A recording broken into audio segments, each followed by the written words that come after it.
Dad, did you finish work? I was going to make some omelet for dinner, but we are out of ketchup. Yeah, I was just about to leave. I forgot I had a committee meeting, so I have to work on a few things and then I'll be home. Would it be okay to have dinner after that? Sure, you want me to cook? No, I'll cook, it's okay. I want to make omelet. I don't have school tomorrow, so it's no problem. Can you pick up ketchup on your way home? Of course I can, but is my cooking that bad? Well, the last time you made omelet, it turned out to be a poached egg, right? Right. Oh, by the way, there's the movie you've been wanted to see on TV tonight. Oh, the one I've been dying to see? Let's finish everything and watch it together before we go to bed. I'll make sure I'll record it just in case. Hey Sean, remember me? You didn't block me, did you? Are you getting this? What? Who is this? Have you forgotten already? That's cold. But I understand since I haven't seen you for 7 years. This is your mother. You're kidding, right? There's no way she'd contact me now. Are you really my mother? I tried calling home, but there was no answer. I remembered I had your old cell phone from elementary school. So I just looked at the phone book to get your contact. I hope Heather is doing well too. You've got to be kidding me. What do you want now? What? Is it so weird for a mother to worry about her son and daughter? She was 3 years old when I left, right? She wasn't even talking yet.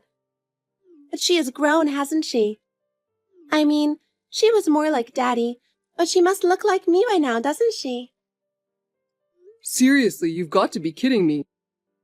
Do you have any idea how we felt when you saw you left? What? Well, it's true that it was a hassle to leave when your dad was around, so I left when he was at work. And you were in elementary school, and I only said bye-bye to you. You're still with that guy from back then, aren't you? You're not my mother. You should be ashamed of yourself for leaving us like that. You are a disgrace to this family. Don't contact me. I don't have time for you. I know you're busy right now.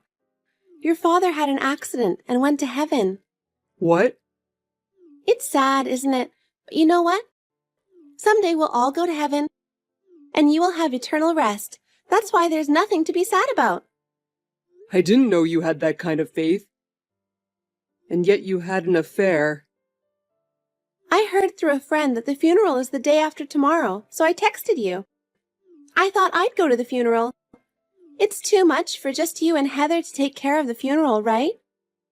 Are you kidding me? Don't come. I don't need your help. I'll take care of everything. Really? I thought I'd be nice to you.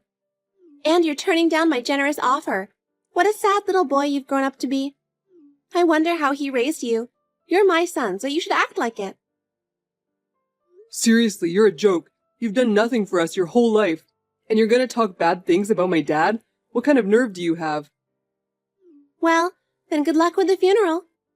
I'm going to the funeral anyway. I have to go get my money and my inheritance. Huh? What's that? What are you talking about? I'm talking about the inheritance from your father. And the title to the land and house where you live now. I'm supposed to get it when he's gone. What? You're going to get it? That's right. Your father promised me. He promised me that if he goes to heaven first, I will get the house and all the money. That's why I'm going to get it just like he promised. I'm going to get all of his inheritance. So after the funeral, the house will be mine too. I'll move in with my new husband. You guys have to leave. Huh? What do you mean we have to leave? Isn't it obvious? My husband doesn't want me to live with my ex-husband's children. I'm already divorced, so I'm not obligated to support you. I have no choice but to ask you to leave. No, seriously. Don't be silly. You left 7 years ago and now you want us to leave? And you're going to get all the inheritance? That's the way it is. The distribution of inheritance is governed by the will of your father. I don't care what you say. He said he's going to give it all to me. The money, the house, everything. If you want to hate me, hate your dad who said he'd give it all to me. Hey, wait a minute. I don't care about me, But Heather is only 9 years old. If we both get kicked out, what are we going to do? Where are we going to live? I don't care anything about that. I don't have custody of you. I don't have any obligation to take care of you. Why don't you just go to an institution or something? You've got to be kidding. How little sense of responsibility do you have? Why did you even give birth to us? Because your daddy wanted to have children, that's all. Now pack your things so you can leave as soon as the funeral's over. Make sure you pack your things well. Bye-bye, handsome. Sorry to contact you at this late hour of the night. If this is Sean's account, I have something important to tell you, and I need you to reply. I know your father, and I am sending you a picture as proof.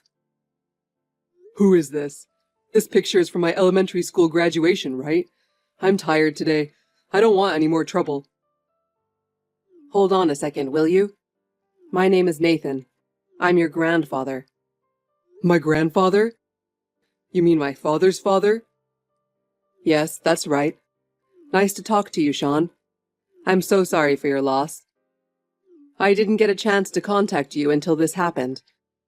Your father gave me your contact some time ago, but I couldn't text you. And I ended up leaving it until now. No, wait a minute. I don't like it when you suddenly text me like this. Seriously, you're my grandfather? I was told that neither of my parents have any relatives. That's right. You're right to be skeptical.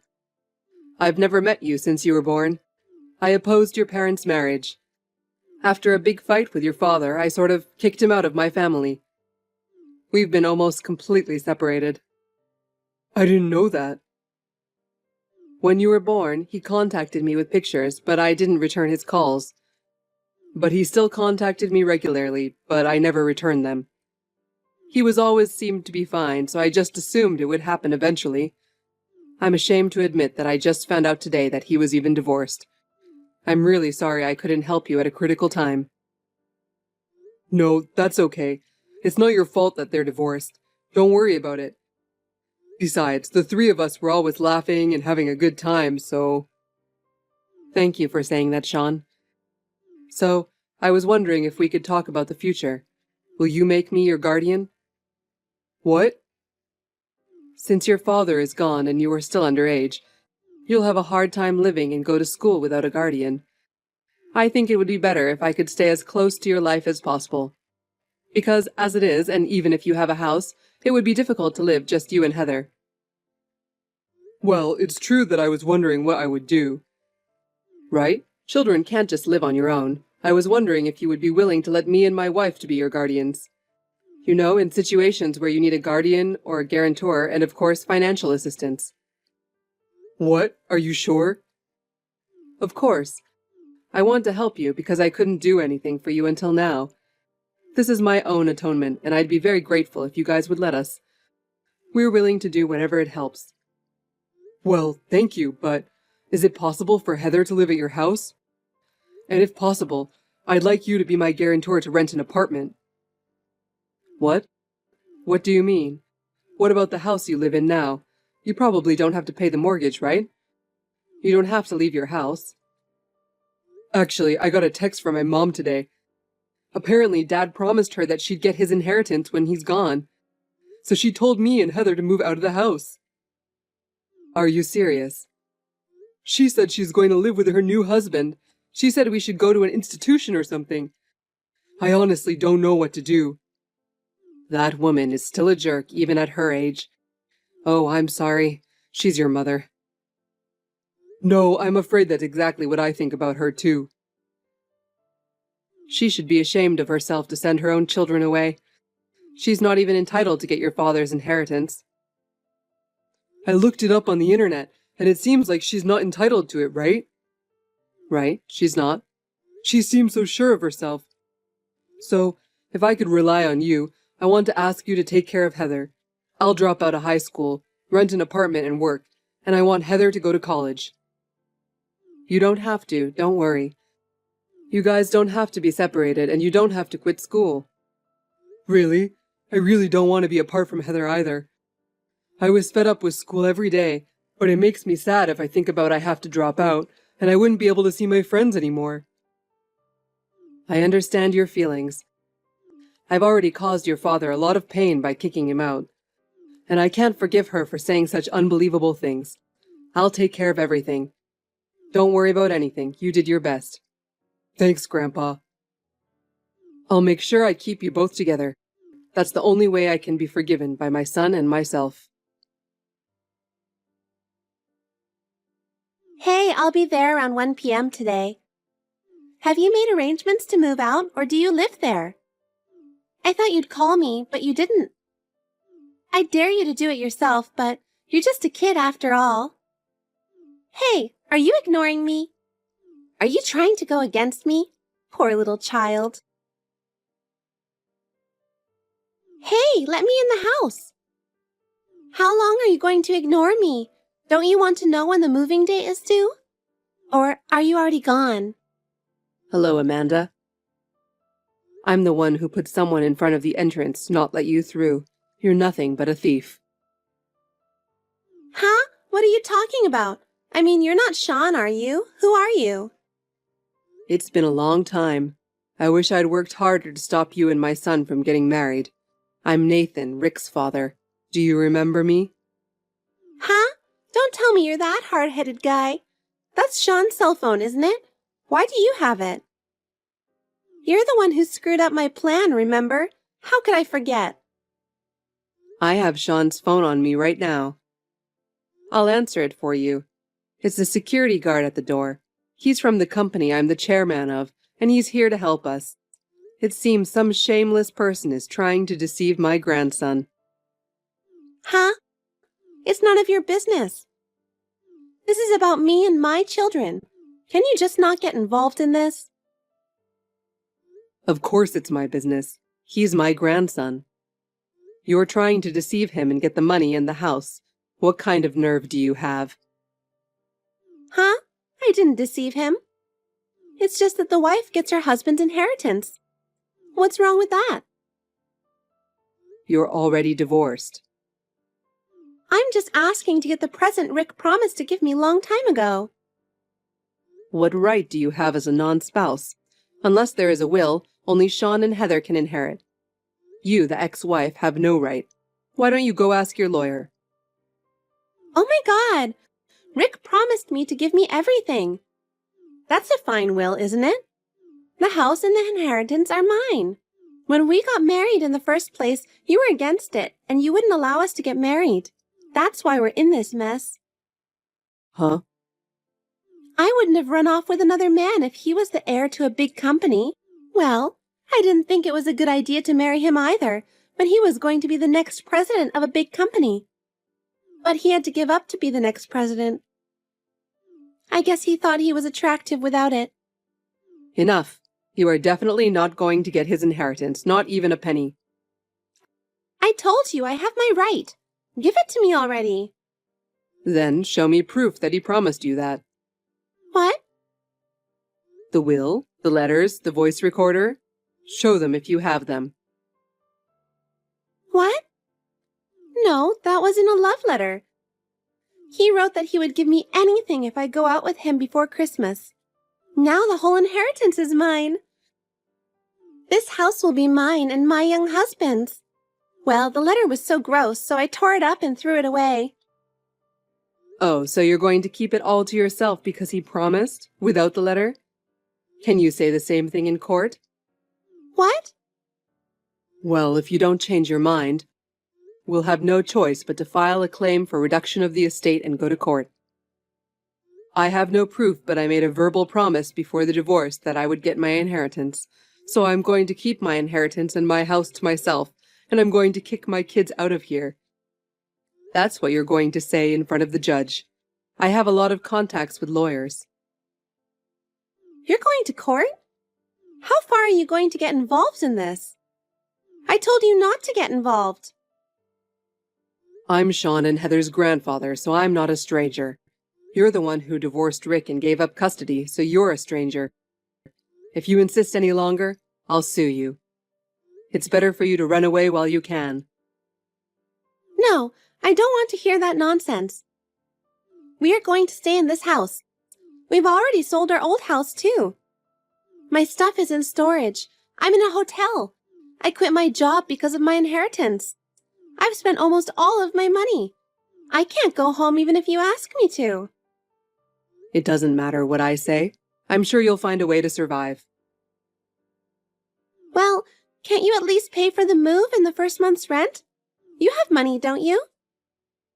Don't talk to me like that. You're making me sick. You really are an insane woman. We're all busy with the funeral today. I'd like to send him away peacefully. We can't afford to have a non-family member stay here. I'm just a regular morning guest. Please let me stay. Rick's funeral will be a family affair. Anyone who is not a member of the family, please leave. Oh, I think it's time for me to go, so if you'll excuse me. Oh no! Please wait. Don't kick me out. My mother really wanted to get us out. She didn't have a place to move to. She was making so much noise in front of the house, so Grandpa called the police and they took her away. I was glad it was quiet by the time of the funeral. She contacted me several times after the next day, but Grandpa blocked all of them, so I never heard from her again. After that, I heard she had a fight with her husband because she didn't get her inheritance. He stole all of Mom's money and took off. To be honest, I felt happy when I thought she would be unhappy. She went after him, and now I don't know her whereabouts. I just hope she won't cause us any more trouble. I wonder what my father thought was so good about her. Grandpa says she used to be a very beautiful woman. And my father, knowing her character, was concerned about her. Apparently, he made a new will every year on his birthday. Sometime after my father's funeral, the lawyer who was in charge of the case contacted me and found out about it. I felt that my father, who was a single parent, had really taken good care of us. And in the will, there was a note about Grandpa. It says Grandpa was a difficult man, but he cared about his son. He told us to contact him if we ever needed anything, and our lives took a big turn. It was a very loving environment. After the funeral, Heather and I continued to live in our original house, under the guardianship of Grandpa and Grandma. We were both allowed to go to school as before. In addition, Grandpa hired a maid to take care of our housework every day, and we are living more comfortably than before. Both Heather and I have been able to spend our lives without any difficulties.